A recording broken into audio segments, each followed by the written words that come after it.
Hello, and thank you so much for being here.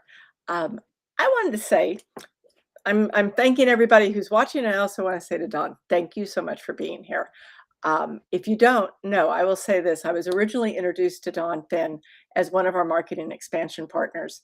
And the more I got to know Don, the more I realized that I had to get him to join us on the LinkedIn Live series. Like, Don is funny, he's smart, he understands the intersection of people and business. And so, Don, thank you so much for being here. And maybe you should let our audience know a little bit more about who you are, what you do, and what you want them to know about today. Well, you'll learn a lot about what I do and what you want to learn about when we start talking about that. But you'll hear the Bronx accent, all right? I ended up out in California when I was 20 and been there for most of the time. And I just recently relocated to Juno Beach, Florida. I was in San Diego by the beach, and now I'm in Florida by the beach, and I'm enjoying that. There's some things I want to do at the last number of years in my career, and I figured this would be a good place to do it. A little less distraction than I had in California, and part of that is working with you guys, which is I love people transformation. So we'll touch on some of that as well. Great, great. And I want to hear more about Juno one day when we are having a conversation. So let me just ask you right off the top. I know you're a futurist, and I've known this for quite some time. So can you tell me what what you see occurring right now and what's going to happen as we move forward? I have been a futurist. In fact, I was a member of the World Future Society some 30 years ago, and I've been studying where AI and robotics going to take the workplace for many years. So my background originally is as an employment lawyer.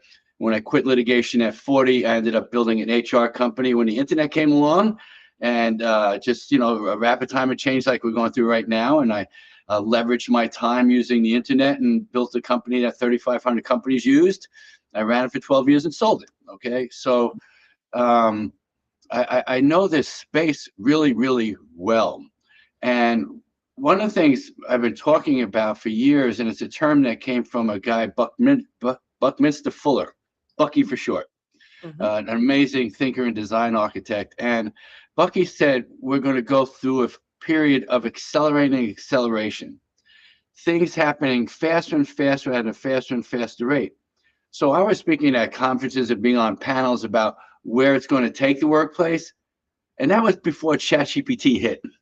Okay. So 2.5 years ago, roughly, when ChatGPT really came into the norm, that hockey stick just started. And we're at a rate of change we have no experience for. The internet was a big rate of change, and this is happening much faster than Moore's law. Okay, internet grew at Moore's law, double processing speed every 18 months, etc. Now it's going like this. The quantum computing is going to start kicking in. The machine learning is learning itself. We're not even training; it's training itself now. And so the accelerated change is something we have not experienced before. Okay, period. And I think that's the major distinction in all of this, and what's going to cause so many of the both logical and emotional challenges. Yeah. Yes. Okay. So that leads me into like when change hits this fast, what's the first emotional pattern that you see show up in leaders and teams? And then what does it look like in real life? Anxiety.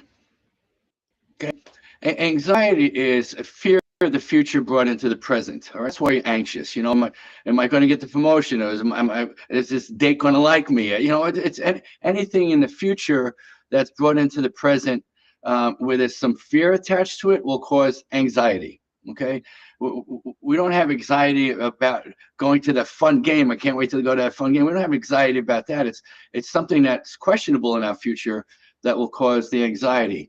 And right now, there is high anxiety, for lack of a better term, going on right now. And that's the first reaction to everybody. Now, a lot of leaders can see the opportunity in AI. Conceptually, you can see it, but emotionally, anxiety is going to be the driver. Yeah. Yeah. So, so yeah. Okay. Tell me about something else because you talk a lot about archetypes. Mhm. And And you know, that's very Jungian. So how would you say that relates to rapid change? Because that's the backside of this, isn't it? Okay. So let me break some things down. So I do a lot of workshops for CEO groups. I've done over 600 half-day presentations for CEOs for the Vistage organization. All right. Right. So when I start off my workshop, like now, we could have done a PowerPoint, but I chose not to do. We chose not to do. I want to be able to connect, okay, and not just distract with PowerPoint. And when I do the workshops with CEOs, I get out a flip chart. I can do a PowerPoint, but I want to stay connected with them. And on the flip chart, the first thing I put down is a square with 4 words on it. And the first word is chaos, and the second word is order. Okay, so we've got a level of chaos and disorder coming to us at an accelerated rate. Okay, and the other side of the challenge is business owners, managers, individuals. They're trying to create some order out of their lives, order in their business. You know, we know the importance of good process, all that kind of good stuff in an organization. You know, systems control most everything. Most employees perform depending on the system they find themselves in. All right, so we know the value of order and process. And so when chaos is coming at us at such an accelerated rate, it's hard for the process to even catch up, because the chaos passes by the process. I give a quick aside. You look at what goes on with legislation. Legislation is a catch-up mechanism. Change is happening so fast, legislation can't catch up to the change, and can actually hinder some of the change. So we're realizing that in the AI environment now. There's a lot of debate over how much we regulate that thing, if we know how to regulate it. All right. Right. And so the chaos and order is the thing. And then the 2 words below that I have are logic and emotions, because there's both a logical response to the chaos and order and an emotional response to the chaos and order. Mhm. And when I share with people is from the logical standpoint, and again, given my lawyer background, given my risk management background, knowing a lot of this stuff, and my own personal experience is there's only one word you have to really embrace when you're dealing with logic, and that's responsibility. Okay. What do I need to do as an owner or as a manager or as an employee to be responsible in this situation? That's it. Maybe to have some better process, maybe to have a checklist, and maybe what's the responsible thing to do? Because I know when I'm not being responsible about a situation or somebody else is not, it's going to open the door to guilt, regret, and remorse, whether it's raising kids or managing people or taking on AI, you know? And so stuff happens, but as long as we know we've been fully responsible in a situation, we can let go. We can see things as a learning lesson as opposed to some guilt thing that I could have prevented, right? Mhm. So that's the one word, and that's all the time we're going to spend today on the left side of the brain, all right? So I just asked myself, what do I need to do to be responsible? Challenge is a lot of people, when they're faced with this stuff, they go emotional and they want to blame and justify. Well, Okay. you know, there's real fear around AI, okay? There's legitimate fear around AI. And some of that is kind of self-correcting. Early on, it hallucinated really bad. It was just learning how to work itself. I've noticed drastic improvements over the last few months even, Mhm. okay? It's not doing, I do a lot of legal writing still. And so from a research standpoint, it was making up cases. I'm like, can you give me a citation for this? Well, it's not really a case, so it's a conglomeration of cases, and it even gives it a real name and a real fake site and stuff like that. No, no, no, no, no, no, no, no, no, no, don't do that to me, okay? Um, and so, look, you got to be responsible about that. And part of that conversation you and I touched on is it's coming into the languaging now of cognitive offloading. Mhm. Okay, so cognitive offloading is where I want ChatGPT to help me manage my Outlook calendar. I just, it's a task-oriented thing, and one of the great opportunities today is to offload our low-value work. Okay, the zeitgeist of our times over the years has been everybody feels overwhelmed. I ask you, anybody in this room not feel overwhelmed? We used to call it stress or other word, but anybody not feel like they're running 75 miles an hour and not getting where they want to, and there's all these other things they got to do, and how do I catch up to that? So there's a lot of sense of overwhelm, and what I learned about overwhelm, my own personal journey, is it's a poor allocation of time management. Ah, Okay, very so true. I give a very simple example. If you're paying somebody 100 grand a year, you're paying them roughly $50 an hour. Now, how much $20 an hour work do you want them to do? Would you take a $50 bill out of your pocket and ask somebody to do $20 an hour work with it? You'd be silly. But we're doing that all day long. Okay. And when I started my company, I was going 70 hours a week as a trial lawyer, killing that first marriage because you can't be working that much and maintain a marriage, and not seeing my sons as much as I should have, etc. You know, I got to see them more after the divorce. I had joint custody, right? So I was plenty more time with them for that. But the burnout of it, the ineffectiveness out of it. And when I quit litigation at 40, I said, I need to learn how to manage my time. So I read 12 books on time management. I wrote a book on time management. And I realized that I can't allow myself metaphorically to do any $20 an hour work. And I didn't allow any of my employees to do that either. I didn't give them a choice. I took it away. I'm saying, I'm not paying you $50 and letting you do any $20 an hour work. So we're going to figure out how to delegate it, automate it, offshore it, something like that. So all the tasks, like a Christmas tree, cascade down to the lowest possible level. What that allowed me to do is pay them more than 100 grand a year. You know, studies show over the years that most people won't leave a job until they get about a 15% bump. They're enjoying where they are, 10% bump. Hey, I like this. I don't know what that's going to be like. 15% bump. They say, hey, I kind of owe it to myself. This is real more money.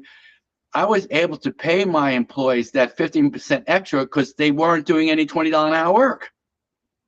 Right. I haven't created a form why I deserve a raise. They could show me how they stopped doing low value work and replaced it with a higher value work. And that cognitive offloading is a tremendous opportunity. I deal with so many HR people, they're all overwhelmed, you know, and now we can finally take away a lot of those administrative tasks that are overwhelming to them. Whether somebody's knocking on their door saying, you know, what do I have to do to request leave? You know, well, now a chatbot can handle that instead of getting interrupted 12 times a day and never get focused the whole day. All right. So the cognitive offloading is very important. Okay. And it's a way for us to get out of overwhelm so we can really be highly effective. Now, it's kind of interesting. I played around with ChatGPT and I like Claude too. Actually, I like Claude a little bit better now. I like ChatGPT mostly for research and Claude for structuring things. But I asked, it's funny, I asked ChatGPT about job replacement, and its answer was kind of funny. I have my notes here. AI isn't here to take your job. It's here to take your old job so you can do your best job. It's here to take away that $20 an hour work so you can do that $50 an hour work. Right. All right. And one of the things we know about managers is they're running so hard, they really don't have the bandwidth to pay attention to their subordinates the way they would like to or they should. Mm-hmm. And that's one of the advantages of a program like People Transformation. It covers a lot of that for you. Okay. Just the task-oriented things you'd want to remind somebody of, or you want to be reminded of, etc. You know, have you had a conversation with Jane this week for 15 minutes? Ooh, yeah, I got to do that. Okay. So the other concept that's coming about now is cognitive surrendering. And that is an interesting place that we're at right now. And they're showing all the studies about students, cognitive surrendering. Our cognitive ability scores have dropped dramatically of students over the last 3 years. Yeah. The ability to think for themselves instead of surrendering it to AI. And you know, AI is the know-it-all. It's like some god in an Ethernet or some damn thing, you know, that it knows everything. And who am I to argue with AI, right? Who am I to outthink AI? It can outthink everybody. No, it can't. Okay? It doesn't know you. It pretends to know you. You know, it's programmed to feed stuff. Oh, it makes me feel so good about myself. One of the I think it was a Google guy, called it Big Mama. All right. Instead of Oh, Big right. Brother, it's like Big Mama, you know? And I have to watch the cognitive surrendering when I'm developing contact or what I really want to talk about. And I have to say, that's a nice input, but I have to think for myself. I have to sit in some silence sometime because you can't think for yourself running 75 miles an hour. That's why you get thoughts in the shower, right? That's why you get thoughts when you meditate. So I have to purposely disconnect. You know, I recently saw a study where uh, students disconnected from social media on their phones. They're able to keep the internet and text for kind of legitimate reasons, and all the other stuff got wiped off, and their cognitive scores increased within weeks. Within weeks. Yeah. Okay. So the warning is, yeah, it's a tool. Mhm. All of AI is a tool, okay? It is not your mama. It's not your big brother. It's not going to solve your life's problems for you. It's just a book on steroids, okay? It's a lesson on steroids, you know. It can pull so much of the data together that we can't possibly do for ourselves. And how do we do that, right? But then Right. you have to think about what it's fed you instead of surrendering to what it's fed you, okay?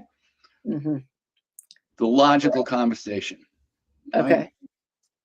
So now one of the lines when I do my workshops, I have the CEOs write down is this, and you might want to write it down if you're listening.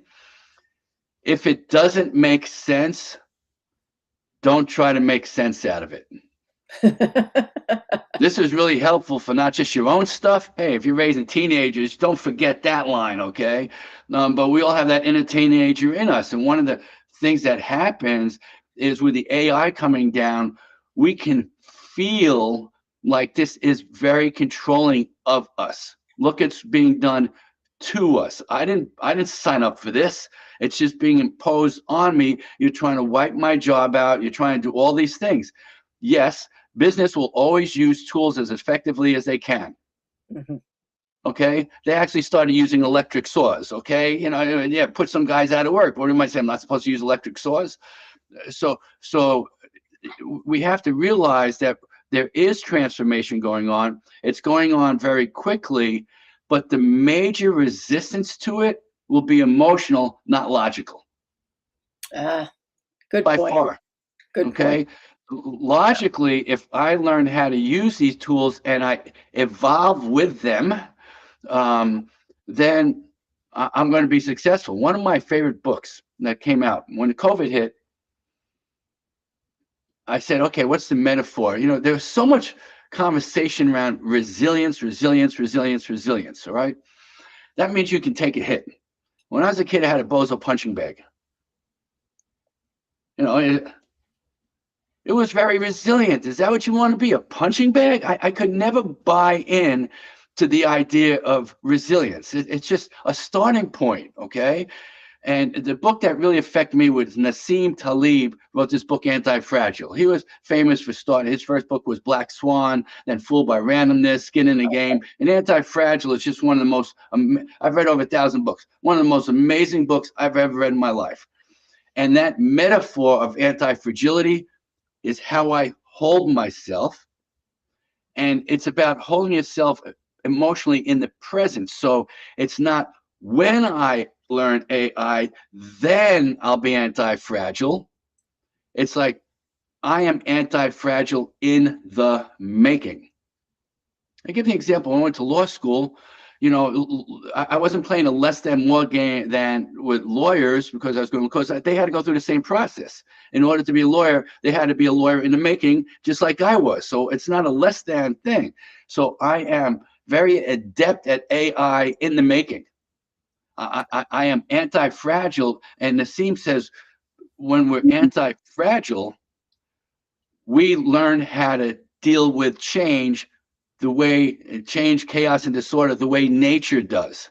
Nature is inherently anti-fragile. And what nature does, it evolves. And I like that word better than change. Okay. The change is going on out there. But to tell somebody you need to change, my inner teenager comes out and says, you can't control me. Okay. Don't tell me I got to change. You got to change, you know? So no parent ever told a kid they need to evolve. There's no energy on it. Okay. All right. So, but in reality, that's what we need to do. In light of rapid change, we actually have to be evolution in the making. All right. Oh, And yeah. I like the term of anti-fragility. Okay. So, how does nature evolve? Through trial and error, through Okay. experimentation. We So have to try and fail faster than anybody. Yes, there's going to be failures with AI, but if we say, hey, I'm not going to try that until it's perfect, which will never be, it'll always be evolving very quickly or changing very quickly.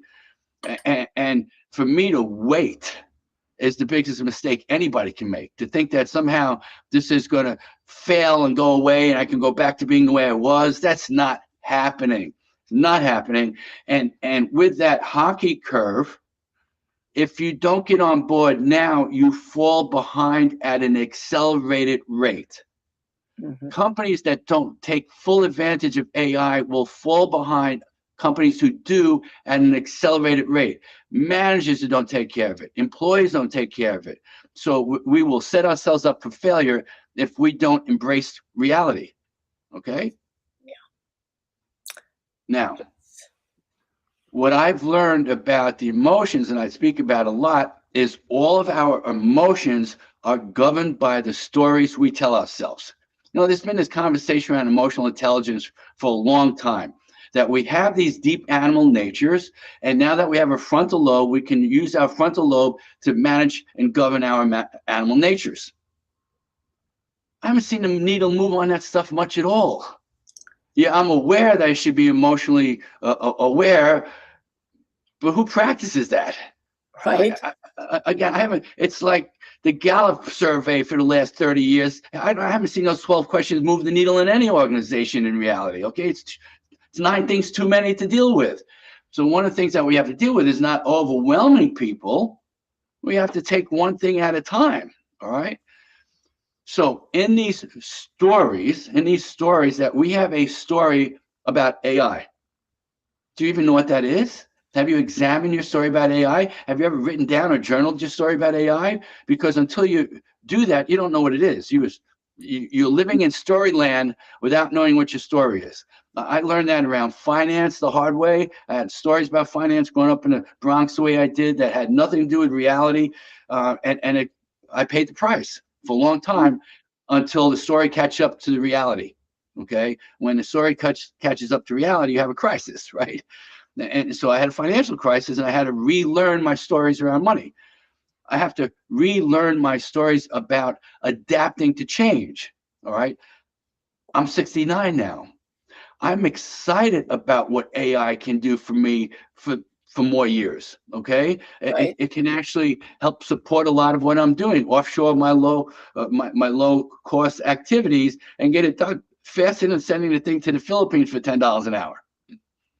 Same work is getting done that much faster, without any delay, without any cost, without any blowback, without anything like that. Okay. So when we have stories about things, that means we have to play a role. There's no story without you being in the story and other people in that story. And we've known of the drama triangle forever, and on every stage, as Shakespeare said, all the world is a stage. Every workplace is a stage. Every conversation between a manager and a subordinate is a stage. And on that stage, you have victims, villains, and heroes. And I've written books about that, and I've trained about it. But to language it for this circumstance, I want to call it resistors. So when people feel like victims, they tend to resist. All Mhm. right. Then there's the people who just kind of go along with it. They'll go where the boss tells them to go. It's not hey, I can't wait to get on this AI bus. I'm going to be ahead of everybody in the pile. I'm like, all right, whatever they tell me to do, I'll do so I can keep my job. And I call that the sheep. Okay, man, they'll go where the shepherd takes them. All right.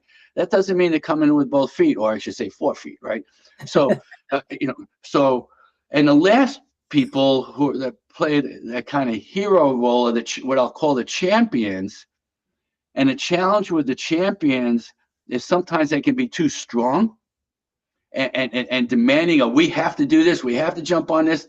And yeah, they're an early adopter, but it's hard for people to embrace their approach around it. They can be too strong for their own good. And at the same time, when we get to the business with the champions, if you're not inclusive of them as you go through this change, they can be disengaged in a negative way, actively disengaged, as they call it. They can sabotage just like the resistor can. They can turn into a resistor. Okay. Right. So let's take each one of these one at a time. Resistance is born out of fear. Okay. Why would I resist it but for some kind of fear? And what I've learned about fear is it's related to somebody's judgment. Okay. It could be the judgment, your own judgment. I'm not capable of doing this. I'm not smart enough to do this. So at this age, I'm so good at what I've done for 25 years. Now they're asking me to reinvent myself on the fly. I don't know how to do that. I've never had to do that. And if I don't do it as well as other people, I'm going to get judgment from everybody else that I don't belong here somehow. And that belonging need is right out of Maslow's higher needs. Maslow talked about initial need is survival. Hey, if I don't have a job, I'm in survival mode. Right. If I don't have a job that lasts for a while, I have insecurity. If I'm not part of a tribe, I don't belong to something, I'm at risk. So those three basic needs have been around, and they're on full display right now. Full display. And jobs are being eliminated very rapidly, and they're going to continue to get more eliminated. And the robotics is going to be kicking in as well and taking away a lot of the blue collar stuff. Okay. So how do we deal with somebody that's fear driven? Okay. And a victim is always going to be fear driven. Give me another reason why they're being a victim. Okay. If not for the fear and a judgment associated with that fear. Okay. What would you fear doing if there's no judgment about it? Anything. You can do whatever heck you want if you weren't worried about judgment. Maybe not step off a cliff, but anything else, no problem. Okay. I want to experiment with this about AI. No judgment. I can go do that. Okay. Places like Google give their engineers a day off a week. At least they have for years. I don't know if they're still doing it, to figure out new ideas, to play with AI, to see what you could come up with. They embrace that. Okay. So we want to go right at the fear and take it away and take it away and take it away. Look, as I'll talk about, we're only going to do this one step at a time. I'm not here to overwhelm you. Here's the process we want you to start following. And we also at the same time realize that you're going to have to stop doing some things. So I work with a lot of HR people. I have them identify all their tasks that they go through in a week in rank order. Mm-hmm. And there's the $20 work down there, and there's the $100 work up here. And what we're going to start off is chopping off that work with the AI, the low value work. Okay, so there's almost no low value work that people do that, unless they're mechanical type work, and a robot might be able to do that AI can't take away now. It's just a matter of, I'm so used to doing this, I can do it in my sleep, I'll never get judged on it. I'm competent. I'm getting paid $50 an hour to do this $20 an hour work, and they're going to take that away from me. What a blessing. Can I ask you a question? So when you take the fear away, what do resistors become? Well, we'll talk about that. Ultimately,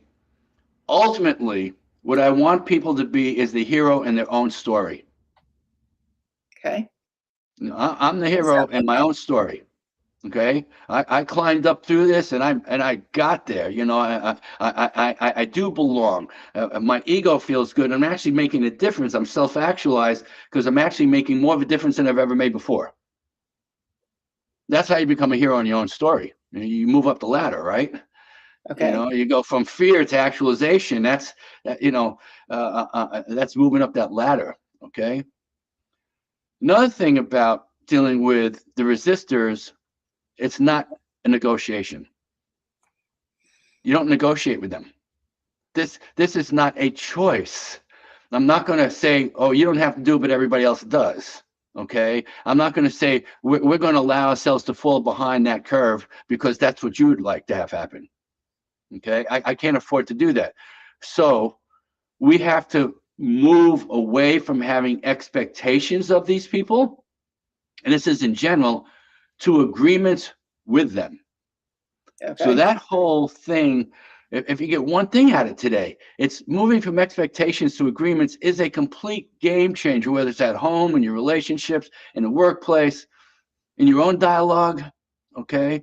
If we live in expectations of our boss or of our employee, we will be sorely disappointed, I guarantee. Now, I'll ask people, did you have an expectation of them or an agreement with them?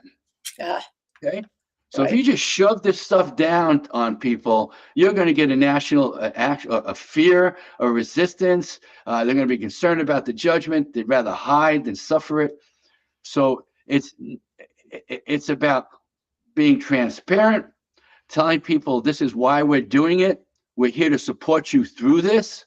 There is a process for supporting you. And one thing I think we've done good with people transformation is help design process. You just don't throw an AI system at somebody and tell them to keep good luck, right? It's like giving somebody Salesforce when it came out and said, figure it out for yourself. The underutilization in these programs is incredible. Statistically, programs like Salesforce are used at a 20% level. You know, there's so Mhm. much left that is not utilized by them. Okay. So that's the resistor, identifying the fears. Don't hide from them. Address them, take them away, show them what the opportunity is. Non-negotiable. We're going to move from expectations to agreements. Okay. All right. So now the sheep, all right? And I use that word kindly. I couldn't figure out what else just goes along where it's followed. And I just had this image I remember of a shepherd when I was in Italy on vacation one time with sheep out there. I'm like, I just get this image in my head of that shepherd with the sheep. Okay, no, they go where even where the dog tells them to go. Right? There's no resistance. They just go. Okay. So the challenge with the sheep is to make their world bigger than there is. So they're in a very limited story about possibility. They're a limited story in their job. They'll do what the boss says. They won't resist because they know that doesn't end well. And they'll go along, but they won't go all in. Okay. And one of the things we have to help people understand is they're going to make mistakes. Going to make mistakes. I love Ray Dalio, the billionaire hedge fund manager. He's just his intelligence is off the charts. And he was talking about delegation. He says, when I delegate the things to people, I expect them to scratch the car, but I'm not going to put them in a position to wreck it. Ah, So when yeah. you ask people to use AI, you don't set them up for some big failure. There's going to be a lot of minor learning lessons. I don't know about you, but using ChatGPT and Claude, there's too many ones I use. It took me a while to really learn how to iterate with it, to ask it different questions and use different prompts. I learned prompts from third parties. Say, hey, here's a prompt that I learned how to use. Oh, that's a great idea. Then I just started playing myself as if I was having a conversation with somebody. Okay. And just having a conversation with AI is fascinating. Okay. So we want to show that we can make more of a difference in our work and at our company when we fully deploy AI. All right. There may be some job loss at that company, no doubt about it. There's going to be job loss. But you know who's going to lose their job? The resistors and the chief. That's who's going to lose their jobs. Okay. Not the person who says, what can I do to deal with the reality of this, embrace it, and prosper from it? All right. So Take how do my you move the sheep into a champion? right. By giving them a story of what's so powerful. One of the things that I really like is companies asking employees to tell them how their work makes a difference. Mm, Instead of saying this is who we are and how we make a difference, KPMG did this amazing thing years ago and sent the 10,000 Stories Challenge. It asked each one of its employees to say how their work makes a difference on one page. You oh, can that's go to brilliant. KPMG offices and you see those things lined on the wall. They had their marketing people make the nice color for blue and white color for KPMG and all around the world, right? And they do all sorts of different things. So one of the things we want to do is have our employees and our managers own how they're making a difference. You know, one of the languagings that I use, and I've got some of my clients, one of my printing company clients, just put this in a big silver thing in their office, said the meaning in our work is the meaning we bring to our work. Okay? But how many people have actually been encouraged to generate that dialogue? It's not normal. How many of any of you in your jobs, haven't you ever been asked, please share with us what you believe is the meaning in the work that you do? Right. And how can that meaning in that work be enhanced through AI technologies? Okay. Or even robotics technologies. Well, we're in a safety position. We detonate bombs, and now we can have a robot doing it, and nobody gets blown up in the process. Hey, bonus, okay? Right. And AI will manage that, and now at levels that disaster relief, they can get AI and drones going over things, and they can understand what they have to deal with much faster than trying to get boots on the ground, right? So there's plenty of opportunity to paint a bigger picture for the sheep. Okay, they're not resisting, they're not in with both feet, but this is how you get them in both feet, by finding the added meaning in the work that they do. Okay. Now the champions tend to be natural techophiles. They don't necessarily have to know how to program. Nobody's ever paid me 1 minute for programming skills, but I know how to use technology. I built one of an early SaaS business, on the internet. I didn't know anything about it. I said, this allows me to leverage myself. How can I leverage myself? And AI allows you to leverage yourself more so than the flat out internet ever did. So with the champions, we have to be inclusive of them. They want a seat at the table. They can drive an idea, and then top management takes it over, and they never hear from them again. What? Here I have been pushing this stuff for years. You finally listen to me. You finally do it. And now when you're having these strategic high-level conversations around it, I'm not included? Right. Really? After all of that? Okay. How to lose somebody. Yeah, that's how you lose somebody, or just the opposite, they sabotage. Okay, you're going to do that to me? Watch what I can do to you. And so they can turn villainous. They can go from victim to villain like that. Okay? So those are the three basic archetypes, all right? Okay. Now, when we're helping people through change, when we're helping people to evolve, there's three words that I like to use. And I believe in this rule of three, keeping things simple, okay?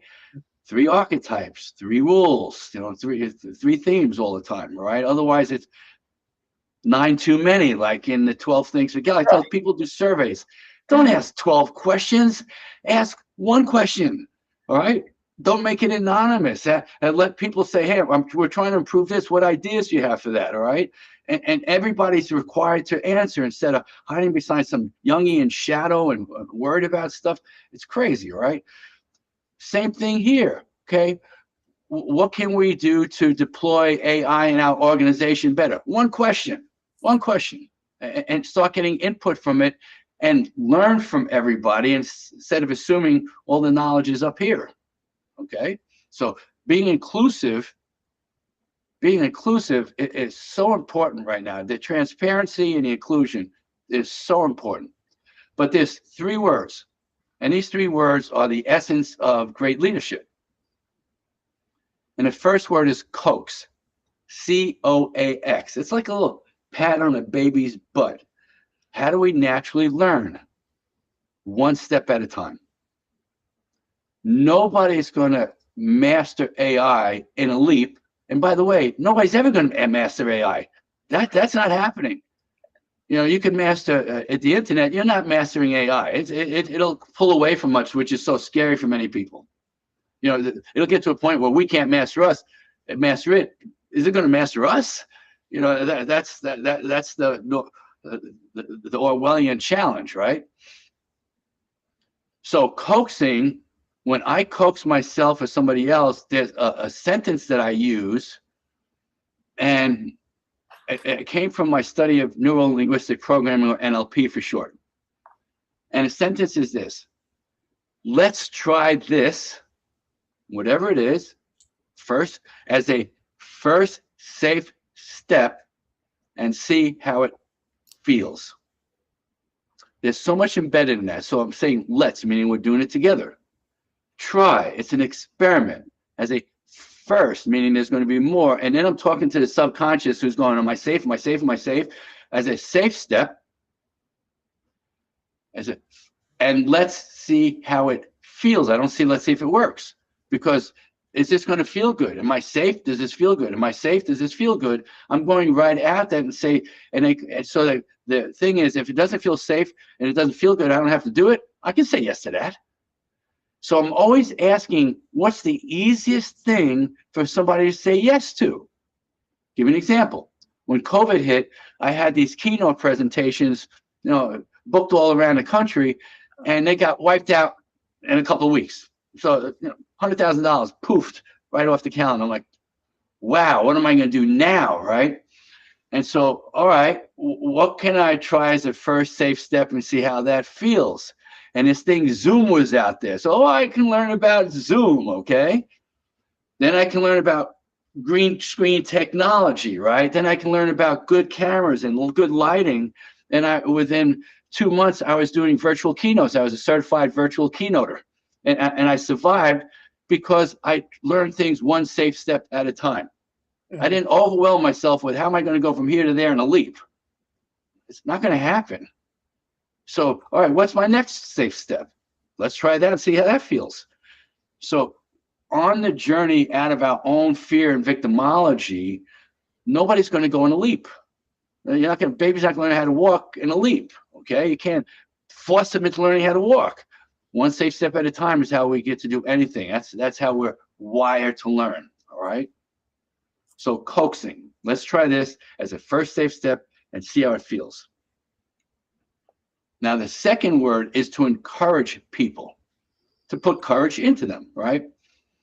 And I've talked about this guy now for maybe 25 years because he changed part of my life. You run across these people that are like mentors in disguise. They didn't even know they're going to be your mentor that day, but they were. It might have been one workshop I went to or one conversation I had. And there's this guy, Gary, in San Diego, who is the top selling insurance executive I ever met.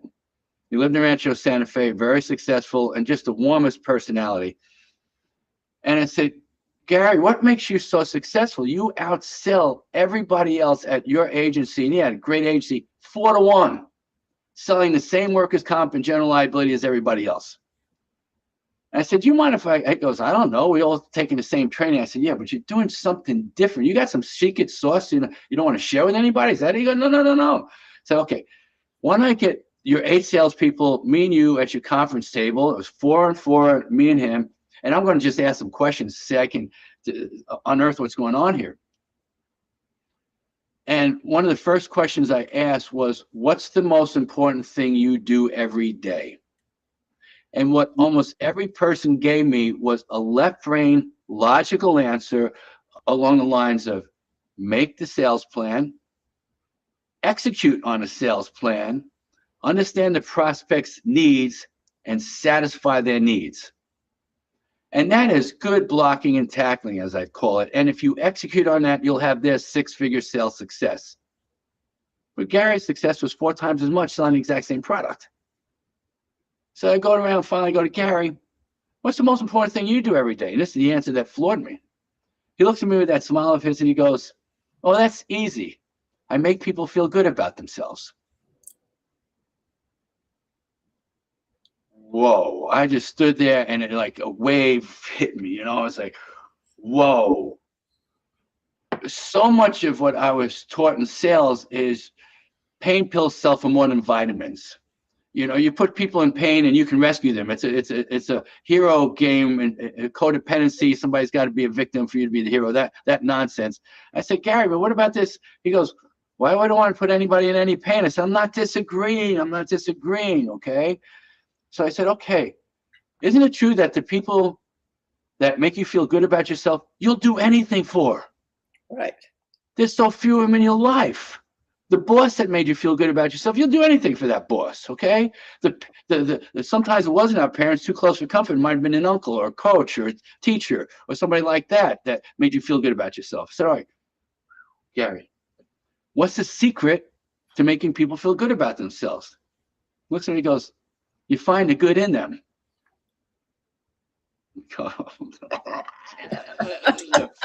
Okay. And when we're running 75 miles an hour on an overwhelm, what do we pay attention to? What feels unfair to us? Not what somebody's doing good, what they're not doing good that gets in my way of doing what I'm trying to do. That's the attention they get. Okay. And when have you had a really good conversation with that person, actually learned how to listen to that person? Okay. Because the number one way to show anybody you care about them is to listen to them. I have the CEOs do a listening exercise. It's profound, you know, because we think we're good listeners until we're put into that exercise and we realize what listening really about. Okay. Mm-hmm. So what Gary will do is take somebody's positive energy where they feel good about themselves and bring it over to where they need it. So, for example, maybe they have what's called a high work comp modifier. They have a lot of injuries and pay more for insurance than other companies. And they're a manufacturer. He'll go, how did you get so good at manufacturing? What principles did you rely on? How long did it take for that flywheel to kick in, you know, until you had, he goes, great. If you do what you did there and with my assistance, bring that over here, we'll have the same results over here. So you take people's energy from where they have it to where they bring it. So in the workplace, we've been through transformations before. Okay, we had the internet transformation, we had the recession transformation, we had the COVID transformation. We've been, unless you're brand new to the workplace, you've been through a lot of those transformations. What did we learn from that? How do we bring that energy that allowed us to survive and thrive from where we have it to now where we need it? Okay? A master of encouragement makes people feel good about themselves by finding the good in them and taking that energy from where they have it to where they need it. Okay? Mm-hmm. That's encouragement. Now, so coax, encourage. The third word is inspire, which comes from Latin spiritus, which means life or breath. So we're breathing life or breath into somebody. Okay? And how have leaders inspired throughout the millennia? With stories. With stories. As the saying goes, facts tell and stories sell. You know, if we're just talking about the facts of AI and the fact that we got to do this and the data around we're doing this, you just only get the left side of the brain, the logical side of the brain. You're not addressing the emotional need because emotions need stories. Okay, so what story are we in the making? Okay, how do we say this is where we can be, you can be, where we can be, where this team can be in 6 months from now? And one thing I learned about storytelling is a lot of times, so after I quit litigation and before I built the company, I went through a transition. It took way too long and I ended up going through bankruptcy. Okay, I was humiliated. I'm supposed to be a smart guy. How the heck? That's when I learned about money stories and all that stuff. And I was telling myself, when I have money again, then I'll come out of my shell. Then I'll come out from hiding because I was so embarrassed, right? Right. And I had the realization one day watching some kids play basketball with NBA jerseys on that nobody's in the National Basketball Association today that wasn't an NBA player in the making at 14. In the making. I was in law school. I was a lawyer in the making. So I understood that. And I said, okay, it's time for me to apply that here and hold myself as a millionaire in the making when I was flat broke. Okay. I like it. And so now we want to hold ourselves as this story, whatever the story works for you, in the making. Okay. I am a highly effective, non-stressed executive because all that $20 an hour work has disappeared. I'm working in my highest and best use. I'm getting paid more than I ever have because I've been willing to adapt. Okay. And I see my family more. I'm not on that side of the equation. There's a division in the economy. There's a division in money right now. There's a division in wealth. And if you don't jump on this bandwagon, that division is going to get wider for you. Is the bottom line of it. It really is. It just you owe it not to yourself, but just to your family as well. All right. Mm-hmm. So, what story are we going to have for ourselves? The story I already told you that I've enveloped myself in is anti-fragile in the making. I can't think of a higher thought. I asked the CEOs, can you think of a higher thought? And nobody does. Because it's the metaphor for our times. When you're anti-fragile, you have post-traumatic growth. Resilience doesn't produce any growth. It means you know how to take a punch. It's just you're bouncing back. Okay, yeah, all right, I can take a punch. Isn't that great? There's no growth in it. So when we're hit by chaos and disorder, we evolve and there's growth. Okay? So this has been, I know, a fire hosing. There's a lot of information coming at you folks all at once. All right, that's my nature, but all right, you can watch it over again. All right, there's just a joke I like to kid around with. How many psychiatrists does it take to change a light bulb? Only one, but the light bulb's got to really want to change. Okay, and as leaders and as managers, if these people that we manage don't want to change, we can't get into codependency. They have to go. They literally will walk themselves out the door. Maybe we'll give them a decent severance, so hopefully they land on their feet someplace else. And I always tell people, if you don't want to adopt this AI, there's always pottery. You can do pottery. You can become a masseuse. There's all these types of things that you can do. There's plenty of those jobs out there. They won't pay as well, but if you don't want to do AI, go for it. That's it. Yeah. So I realize, I don't want to take your time up all day. No, but please. We've got a little while to go. So you've left us with so many pieces that I'm going to make sure that we come back and pull out all of the amazing pieces that you've given us so that I can share them with everybody. But let me ask you this one question. So if you were going to give somebody a takeaway for the next 30 days, like what's one simple practice that you would have a leader do to build trust, momentum, moving your sheep and moving your sheep to where you want them to be? What would be that one practice? I'm going to do two things. Two things. Okay. Two. Number one, get clear what your story is.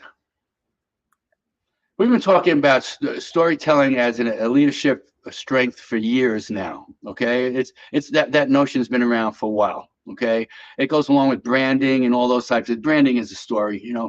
And so what is our internal branding? Never mind the external branding. Who are we as we're going through all of this? Okay, we are the most anti-fragile, kick-ass organization you're ever going to find. Okay, that's who we are going through all of this. Okay, so whatever that story is, you got to brand it. You've got to make it omnipresent. It's got to be on the walls. It's got to be on the background picture, or whatever it is. It's got to be omnipresent because the environment is always communicating instead of not communicating. And you've got to fight these constant forces driving fear with your story. Okay, your story has to overcome those fears in a sense. All right, and we are that in the making. And the second thing is that business of moving from expectations to agreements with people. No, we're going to do this one step at a time. I know that you're capable of doing this, and I really want you to embrace the story and help create your own story. We can go around with everybody. Okay, this has been our story. I want you to, as an assignment for you, I want all of you to be able to come back tomorrow and talk for 3 minutes each about what your story is moving forward. And that will be an amazing conversation. It will be. An amazing conversation. And it's funny, when I have the CEOs do that, a lot of them realize that they haven't articulated that very well because they stumble in trying to share it with the other CEO. Then you got the ones who just nail it. I'm like, wow, you've done your work. You've done your work, you know? So those are absolutely the most important things. Wow. Well, all I can say is thank you. I I could sit here and listen to you all day long, but I know you're not going to let me do that. So I will just say thank you so much for being here because you brought so much to the group today and to people transformation. Yeah. Look, we have 5 minutes according to this. So I'm looking at the chat, and Joanna's said yes, and then one of my favorite books is probably Anti-Fragile. Um, Anybody got any questions of me while you got me? Oh, thank you for asking that. Yeah. Please. I love this part. Audience participation. Yes, participate, Or any audience. feedback or what you got out of today that you're going to do something with. That's fun too. Mm. Come on, folks. While they're typing, I will just say I loved what you said about the story, and I'm going to walk away and do that myself. Write the story. Very good. Yeah. That's what journaling is so good for. Don't type it. Don't talk to ChatGPT. Get a piece of paper out. Get a journal. And journaling is still one of the most important things you can ever do for personal growth. And because it comes from a different place. We even learned that note taking, when we handwrite notes, it sits in our memory. It's that much better than if we type it. Okay. It does actually. Yeah. I mean, Yeah. I have journaled since I was a kid, and Yeah. almost every day, and I love it. I started journaling after that bankruptcy. I can tell you that. Yeah. Well, yeah. Starting off with my story about money and realizing, God damn, that's a hell of a story. It's a bad one.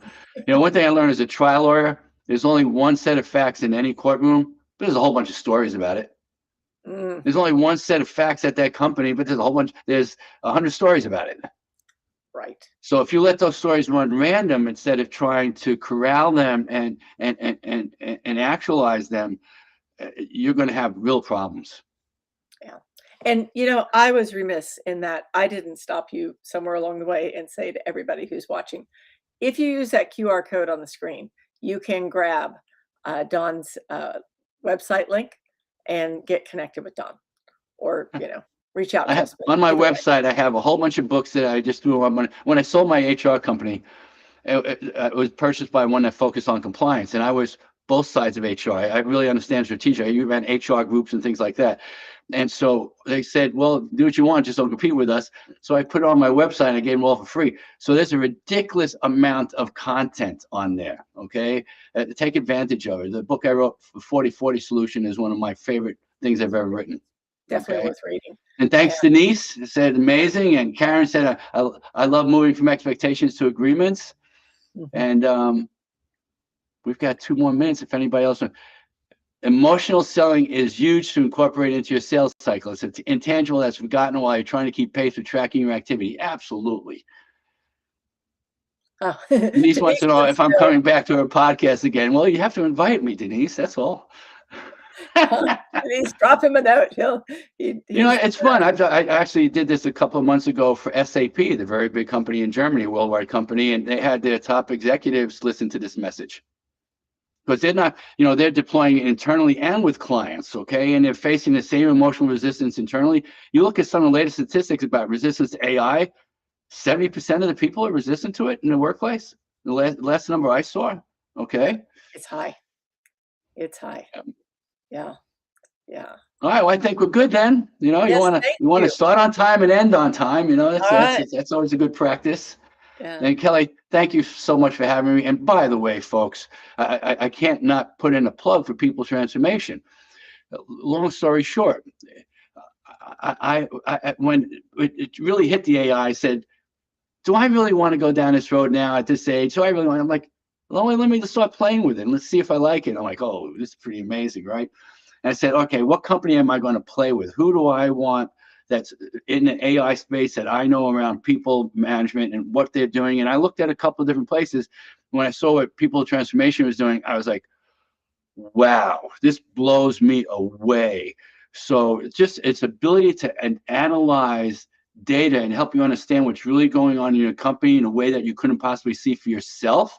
That's what they call it, organizational network analysis. That analysis is amazing. I mean, I used to come in and do culture audits and stuff like this. Thing blows away anything I could do. And then depending on what you put into it, it helps govern the relationship between executives, management, and personnel in a way that we don't surrender to it, in a way that supports it. Okay, in a way that supports it, and it can also give you data around, this is the person that's most likely to leave, and I can go a whole conversation about the cost of turnover. It's a lot more than most people realize, and so the data that comes out of it is extremely helpful to run any organization. So It if is. you haven't It's checked it amazing, out, this would actually. be a good time to do Yeah. it. All right, Yeah. and thank Absolutely. you, everybody. All right, Thank y'all. Really ciao, appreciate bye. it. See you. Okay. Bye-bye.